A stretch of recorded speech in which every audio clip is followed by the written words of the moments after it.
Hello everyone, I'm Rachel and I welcome you all to the Executive Corner Expert Talks. Today I'm with Zaki Ameer. Zaki is the founder of Dream Design Property. Now Dream Design Property is a full-service property investment consultancy firm, now in the 10th year of its operation. Here at 𝐊𝐴𝐚 we bring you industry leaders, successful business owners, market and equity advocates all under one roof to help you discover the insights of the stock markets and help you understand how you can create multiple passive income streams. Welcome to Zaki Ameer. Thanks, Rachel, for having me. Good to chat with you today. Now, first of all, Zaki, could you tell me about Dream Design Property and your inspiration behind launching the brand? Well, being in Australia now for over 20 years, I came here as an international student to do university, and finishing uni, I joined one of Australia's major banks for about 10 years in finance. And I guess learning all the different bits and pieces about finance and wealth in Australia, was always looking for opportunities to get ahead in creating wealth in the new country that I'd migrated to now some 20 years ago. So I was introduced to real estate at a small networking function, and one of the guys there, had over 25 properties, and he himself was an international student living in Sydney, and I just questioned what it was all about. And I guess that's what kind of, opened my eyes on, is real estate a vehicle to getting ahead or creating passive income or other wealth streams? And in fact, what he told me was he was buying real estate for values of approximately $150,000 to $200,000. And this is in Sydney only about 13, 14 years ago. And you'd be surprised to even hear of properties of $150,000 in Sydney when the average price now is approximately $1.2 million. And that's how much has changed in the last 12, 13 years. I was inspired to do it for myself. So I got into real estate in around 2008. And I just started buying multiple properties around Sydney on the cheaper end of the market as opposed to the higher end of the market. I was looking for properties that weren't in the best conditions and probably not in the best areas, but had a vision for hope. And over those 3 years, back about 13, 14 years ago, I ended up purchasing 15 properties, averaging approximately about 200 to 250,000. And as such, from that journey came all sorts of different, clienteles and contacts about how I had done it, and for me to help them, mentor them, and guide them into building a property investment portfolio. And such, I started Dream Design Property, or in short, DDP Property, now on its 10th year, helping over about 2,000 clients.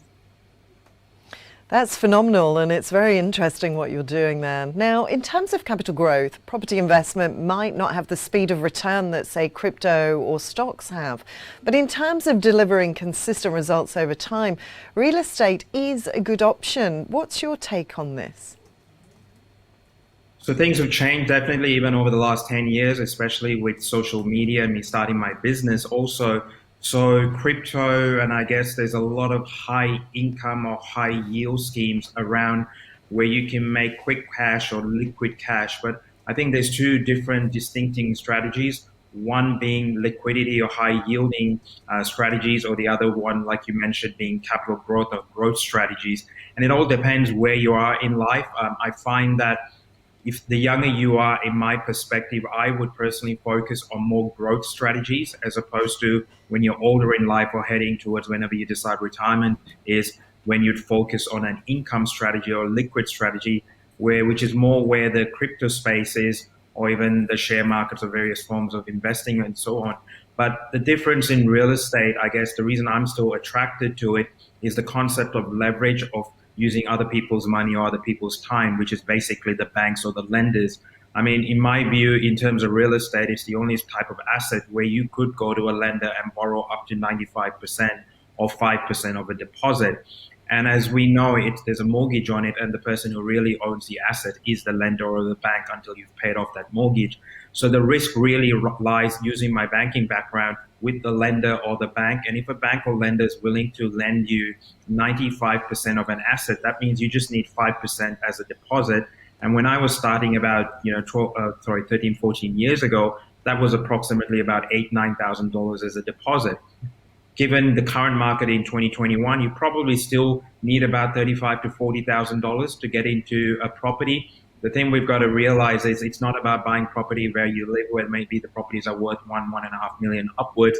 It's also for looking at other areas that give you the opportunity to get in with a $30,000 investment, but yet you've got the capital growth, which on average is approximately 5 to 7% of the entire asset value, which might be $400,000, but you only got in with about $35,000. So the growth will be far greater, in my view, if you look at the historical prices of, say, Sydney or Melbourne, than what you would gain in going for like a crypto type of strategy, which is just an instant gain, which you may also lose out, like gambling, if you stayed in the wrong time of the market.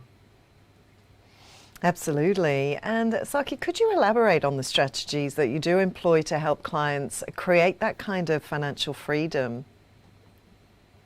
Yeah, given we're a one-stop shop and we partner with various different service providers, so the different types of strategies can be a capital growth strategy, which I mentioned. So it can be in a high growth area of be it Sydney or Melbourne or Brisbane or Adelaide. We're also looking into the Perth market. As you know, Perth WA market has also gone up. So that is one type of growth strategy. You can implement negative gearing if you're a high income taxpayer, to kind of, get some tax rebates back through depreciation or some of the losses you claim. So that's one type of strategy. The next strategy, of course, is an income strategy. And in terms of income strategies, which is where rental yields are high, we look at dual income strategies, or the NDIS, which is the National Disability Scheme, where you might get extra rent given by the government, or the NRAS strategy, which is for the National Rental Affordability. That's for low-income earners, where the state governments might rebate you an additional amount of rent, which generates high yielding. We also do co-living, or version of boarding houses, which basically it's a completed home where you've got multiple lease agreements, where you may end up purchasing something for, say, $500,000 in a metropolitan area, but the rental income is $900 a week. And lastly, where we've noticed also a DDP is an increase in clients setting up their self-managed super funds, or SMSFs. I guess a lot of clients during COVID, or even before that, the GFC lost a lot of their super money during the downfall. And so people tend to, when they lose money kind of in the share market, they tend to look into bricks and mortars, being real estate. And so not many know that you can actually get into superannuation or buy a property with super if it's right for you. And we put you in touch with financial advisors, accountants, to see if that's the most appropriate strategy. You can actually get in with a combined balance of over $100,000 in your super, and that might allow you to buy a $400,000 property. So there's various different avenues to real estate. There's no one type of strategy that is suited for all clients, and depending on where the client's at, along with our partners, we guide them through the journey of what's right for them in achieving their financial goals.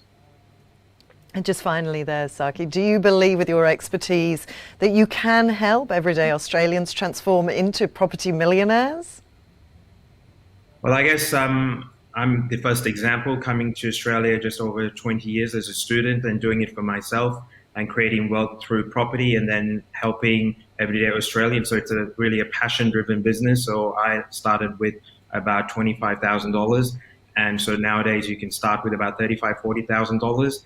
And we've also got a partnership with another company called Bricklet, and that if for any reason that the client may not have, even the 25, 30,000, now there's a possibility to get a chance into owning a fragment of a property, legal ownership, for about $15,000 to $20,000 just to get into the ladder of home ownership or owning your investment property. So I believe our target market is the masses of the everyday Australians, just like me, helping them create wealth and giving them choices and options. It's been really fascinating chatting with you today. Thank you so much for your time. Thank you, Rachel. And with that, I'll sign off for now. Watch this space for more. Till then, stay apprised and invest wise with 𝐊𝐴𝐚.